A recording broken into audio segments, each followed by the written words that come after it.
Pagi kita dijamu. Namanya bubur apa nih, Mas Andika? Bubur bos. Bubur bos. Opening soon. Opening soon. Oke, tuh lihat tuh kayak gitu tuh. Yang masak aja ngeliat anduknya tuh udah kayak bis ALS, kita lihat itu kan. Iya, ALS punya dia. Debu Sumatera.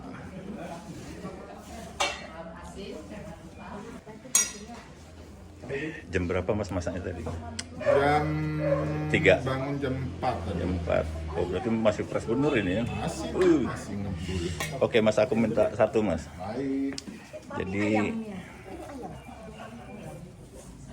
Pak masuk kamar. ini Pak Kirsa yang kedua apa yang keberapa Pak? Baru Baru yang kedua ya? ngambil ini Pak. Wajarlah piring sewu jauh ya Pak ya. Piring sewu jauh. Mantap, rupanya cocok Pak Christian ini. Mari Pak. Nggih. Ambil kopi Pak kan nyambung. Pak Ketua PGIW, mantan maksudnya. Ketua MPK sekarang. Kalau apa dulu waktu kecil aku jajan itu mbak ya, aku tuh kalau gitu bulat pisah main ini Iya.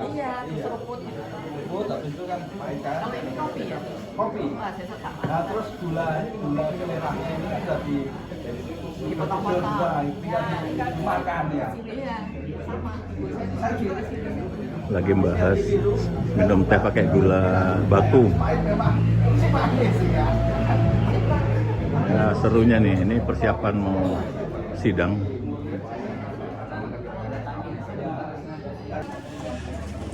Coba kita tanya dulu Pak Pendeta Koko Sumarno, gimana rasa bubur kita? Oh, belum diicip. Iya, iya. Nanti salah diicip ya Pak ya? Oke, monggo sarapan Pak.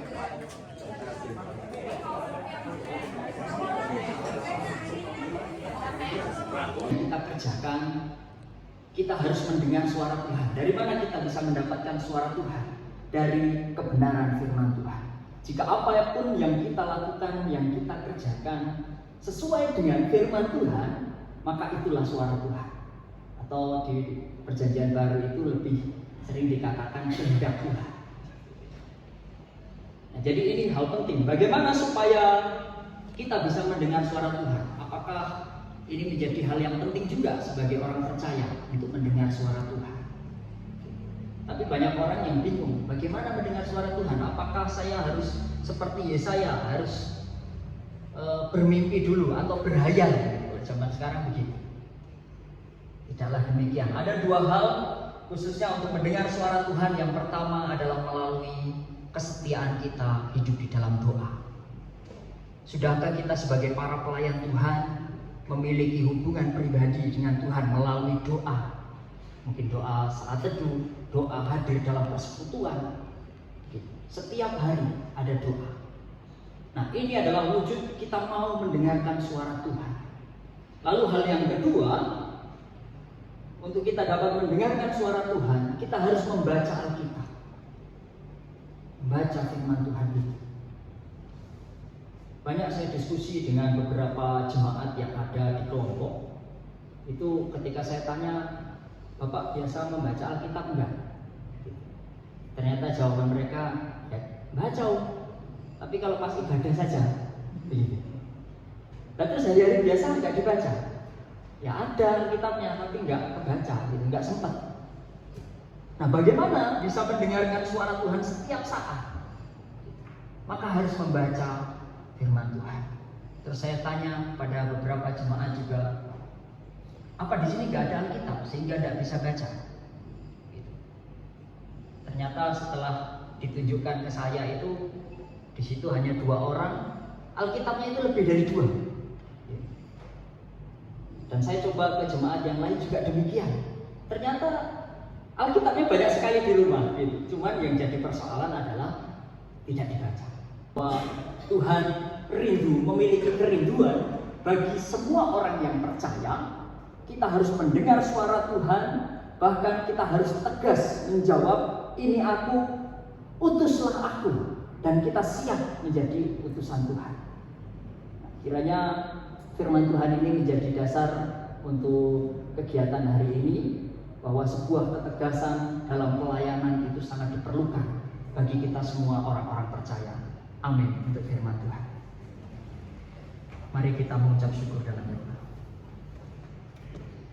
Terima kasih Tuhan, kami bersyukur buat kebaikan Tuhan. Kami semua untuk kami peka mendengarkan suara Tuhan melalui persekutuan yang ada, melalui membaca Alkitab, supaya kami boleh mengerti setiap kebenaran firman-Mu. Dan ketika kami mengerti, kami boleh menjawab dengan tegas bahwa ini aku Tuhan, utuslah aku. Dan kami rindu biarlah kehidupan kami semua menjadi utusan-utusan Tuhan yang siap diutus dimanapun Tuhan percayakan kami melayani Engkau. Terima kasih.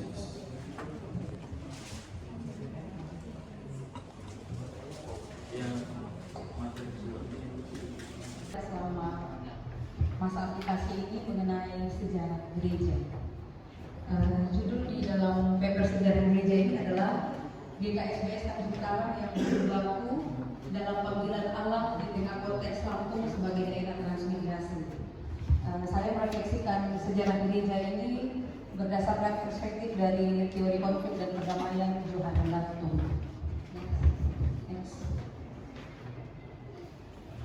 Kita tanya tentang sejarah GKSBS Tanjung Karang, maka yang akan dicerita itu dulu kami, gereja kami diancam dibakar, kami dilarang membangun gereja seperti itu.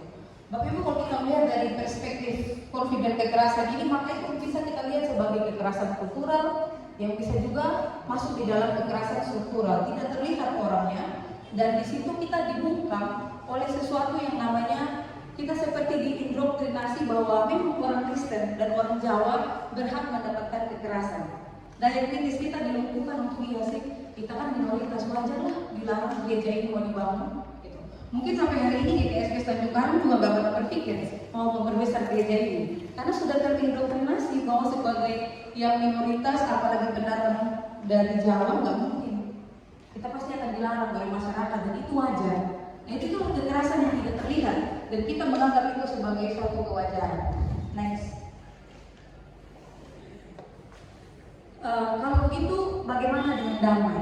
Nah, Bapak Ibu, yang disebut dengan damai ini dalam perspektif tadi saya katakan, saya merefleksikan sejarah kita berdasarkan teori John Galtung. Ternyata damai itu sederhana saja, berusaha menyelesaikan konflik tanpa kekerasan.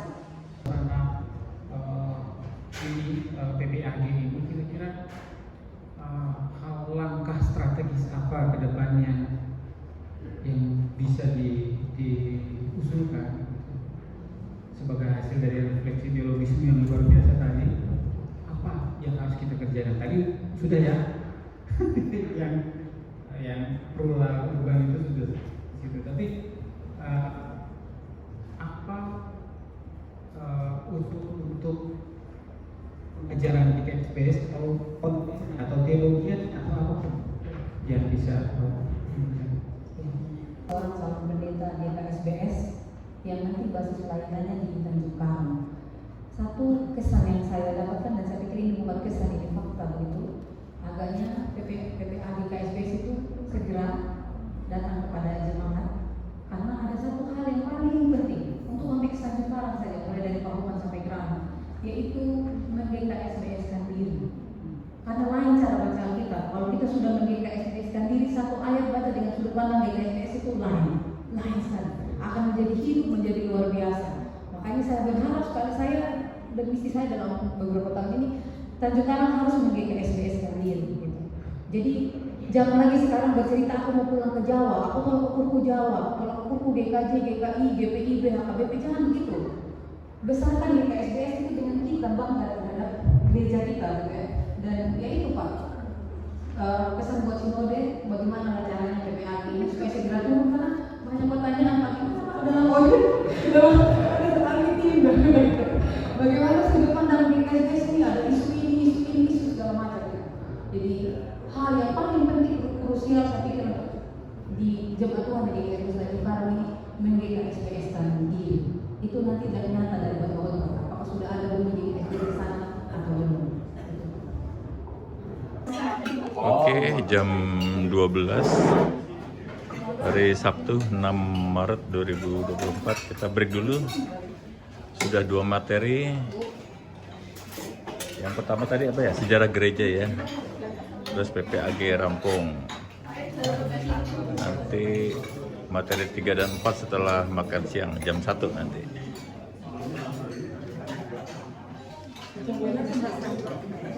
Pada sayur.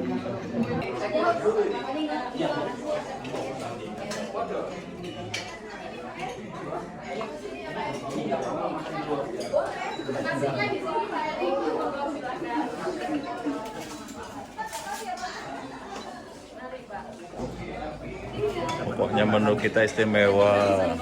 Oh. Mari Pak Tomo. Iya, B2-nya Ayo Pak. mantap. Hantam aja. Iya. Yang dilarang cuma satu, air panas. Iya. Air panas yang dilarang.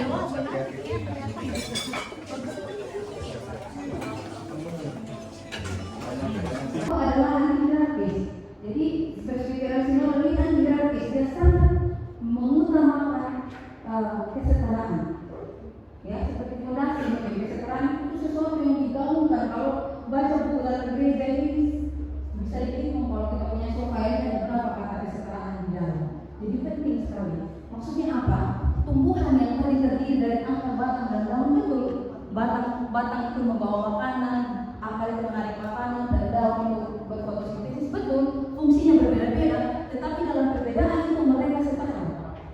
Gak bisa akar bilang gak ada kamu gak hidup.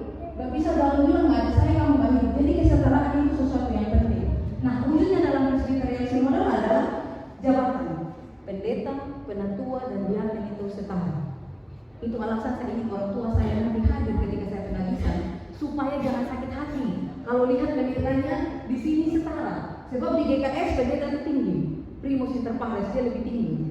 Supaya orang tua saya tahu, kamu harus siap menerima bahwa saya dipanggil di gereja yang menganggap yang menduduki kesetaraan antara penatua, diaken dan pendeta. Itu dalam jabatan.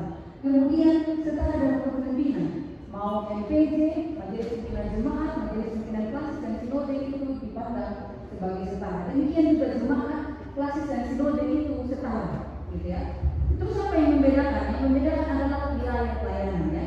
Jadi mulai dari jemaat meluas ke klasis, meluas ke sinode. Jadi bukan tingkat-tingkat gitu, tapi luas wilayah, perluasan wilayah pelayanan, gitu. Ya, itu. Nah, ini sudah semua unsur-unsur dan fungsinya menjalankan fungsi dalam rangka kesetaraan. Next, ada Pak Oktav itu. Jadi kami induk dan pepantang Pak. Ini induk dan kami punya 5 pepantang. Gitu. Nah, majelis induk ini misalnya Pak Yusef. Pak Yusef itu ada di dalam MPJ. Lalu majelis pepantang itu Pak Oktav. Pak Oktav tinggalnya di Hargomulyo. Kesulitan Pak Oktav untuk kesini untuk selalu mengikuti rapat. Nah, karena itu Pak Yusef ditentukan untuk menjadi representasi dari majelis-majelis yang ada di Hargomulyo. Jadi tidak perlu Hargomulyo untuk selalu hadir. Cukup ada majelis yang merepresentasikan mereka. Dan nanti akan menjadi pembawa informasi ke sana. Sekaligus menjadi pembina kelompok itu. Tapi di sana ada majelis juga. Ada majelis yang direpresentasikan oleh kami ada di sini. Alasannya kejauhan Pak sini.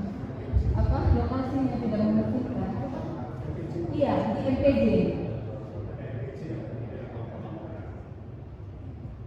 Jadi seorang pendeta ujiannya sangat luar biasa ini. Jadi 4 ujian dan cukup membuat gugup juga. Tapi kita bersyukur kita sudah sampai 4 materi uji sudah dilaksanakan dan saat ini kita akan melanjutkan untuk musyawarah majelis jemaat tertutup. Ya. Oh ya, untuk komponen sebentar diberikan kepada para penguji. Itu komponen mas, jangan salah amplop. Seterusnya mengingat dan seterusnya berkaitan dengan proses pemeriksaan atas diri Saudara Yuniati AHM Lomi sebagai calon pendeta sinode GKSBS berbasis layanan Jumat di GKSPS Tanjung Karang yang telah menyelesaikan tahap bimbingan aplikasi. Maka pada hari ini Sabtu tanggal 6 April 2024 tempat di GKSPS Tanjung Karang sudah diadakan ujian aplikasi oleh penguji dan pembimbing dengan nilai sudah tertulis di sana Belum. 875.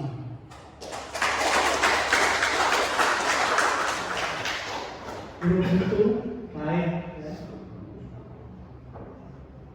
Telah dilaksanakan musyawarah majelis tertutup dan dipimpin oleh PJ dari Majelis Jemaah, MPK, penguji, pembimbing aplikasi dan MPS dengan mufakat memutuskan bahwa tidak ada catatan yang menyebabkan terhalangnya yang bersangkutan untuk melanjutkan proses pembimbingan. Dan sekarang langsung aja saya tanyakan kepada yang bersangkutan. Nah, mumpung yang bersangkutan masih ada di sini, ya. MPS juga ada di sini, MPK ada di sini. Saya tanyakan langsung, apakah saudara Lomi sanggup untuk melanjutkan ke proses pembimbingan selanjutnya, atau menunggu angin-angin yang sepoin? Nah, apa langsung sekarang atau menunggu angin? Sekarang bisa? Ya.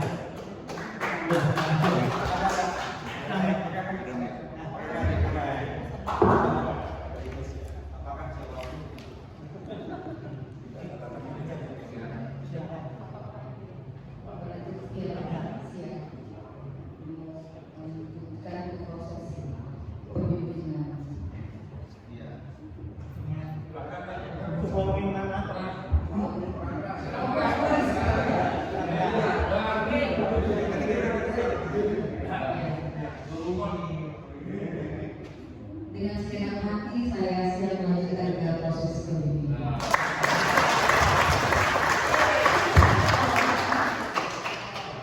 Baiklah, jadi rupa-rupanya tidak usah menunggu angin-angin sekolah saatnya. Langsung jawab sekarang juga. Untuk itu karena sekun MPS ada di sini mungkin bisa ditindaklanjuti dengan proses-proses selanjutnya. Ya, oke, sampun.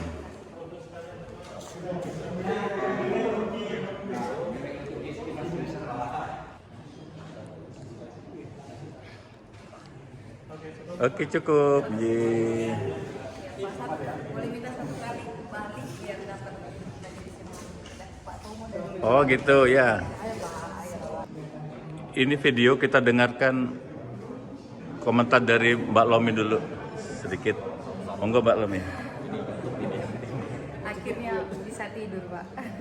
Akhirnya bisa tidur katanya. Bisa jalan-jalan. Oke, terima kasih Mbak Lomi. Ya. Terima kasih Pak Erik, Pak Heru, Pak Kristion dan Pak Ningo. Tuhan memberkati. Nggih. Terima kasih. Terima kasih, Pak. Iya. Yang saya ini bisa ngomong mungkin ya, karena paling tua mungkin saya di sini. Terima kasih kepada Pak Majelis untuk kami menyampaikan pesan dan kesan. Yang pertama, untuk acara sekarang ini kami bersyukur kepada Tuhan bahwa jalan acara ujian aplikasi sudah berjalan dengan baik, berjalan dengan lancar. Tentunya itu harus kita apresiasi. Terlebih lagi kami percaya bahwa ini semua karena berkat Tuhan yang kita sembah, Tuhan yang kita muliakan. Saat ini Tuhan memberikan yang terbaik pada jalannya ujian aplikasi ini. Saya juga merasakan Pak Lomi, Pak Bunda, keliling sampai sakit-sakit ya, sampai sakit-sakit. Saya baru nggak pernah aplikasi karena saya bukan jurusannya, bukan mesin. Tapi saya bisa merasakan di aplikasi tidak dari satu ke lain Tetapi kami selama bulan di sini, saya melihat ini bukan beda. Saya melihat, saya merasakan bahwa bulan ini cepat sekali di dalam mereka menanggapi tugas-tugas gereja di tempat ini. Misalnya, ada kematian sebagainya, dia walaupun kesasar-sasar, karena orang baru, kesasar tidak ya? Kesasarnya nggak kamu 3 kilo. Harapan kami pada kami berharap, karena sebenarnya kami sudah lama kepengen jadi punya bendera, sudah lama belakangan, kekosongannya terlalu lama.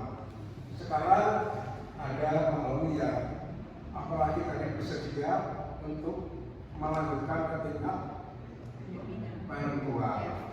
Kami sungguh bersukacita.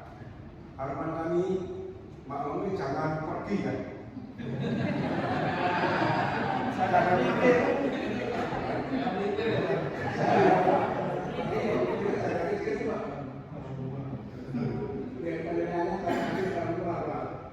kecil, luruskan aja.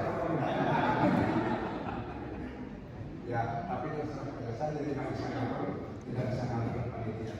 Harapan kami, Bulawi bisa terus membimbing kami, mengarahkan kami, melayani kami semua, sehingga benar-benar GKSSI Tenggarang itu benar-benar bisa mewujudkan secara konkret seperti visi misinya menjadi berkah bagi masyarakat.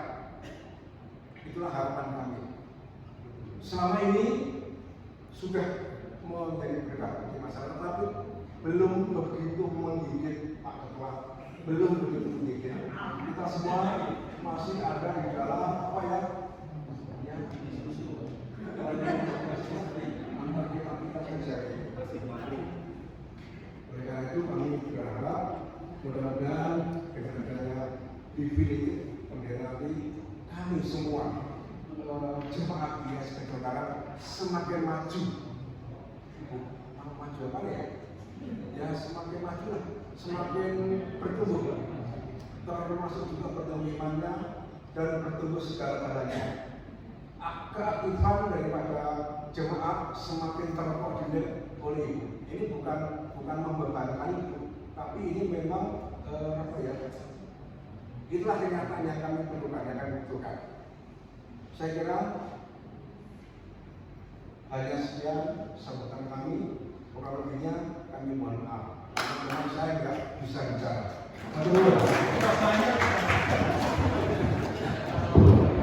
Baik, terima kasih Pak Supadiono. Jujur Pak Supadiono itu sesepuh kita dan sangat perhatian dan peduli terhadap masa depan jemaat Tenggarang. Karena sama-sama. Sebelah kiri saya, apakah sukacita? Sukacita. Ya, puji Tuhan kita hari ini sudah sukacita semua terhadap proses ujian aplikasi dan kiranya kita doakan bersama untuk proses pembimbingan dan akhirnya kita akan memiliki seorang pendeta. Biarlah ini adalah rencana Tuhan yang terbaik. Mari kita berdoa. Allah yang Maha Kasih, kami bersyukur atas kehadiran-Mu di tengah-tengah kami ketika kami bersama-sama mengikuti ujian aplikasi untuk Ibu dan memimpin kami sehingga pertemuan ini berjalan dengan baik. Bahkan hasilnya memuaskan, hasilnya baik. Kami bersyukur untuk semua yang Tuhan berikan kepada kami pada hari ini. Kami berdoa Tuhan, kami memohon kepada-Mu, kami menyerahkan saudara kami Ibu Juniati Mauni dalam mengikuti proses tahapan berikutnya.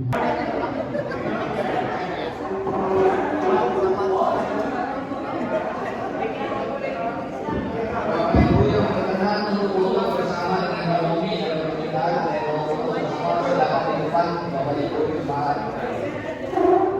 Silakan di depan. Terima kasih Pak Setiawan. belum atau 2 sukses. Naik kedua.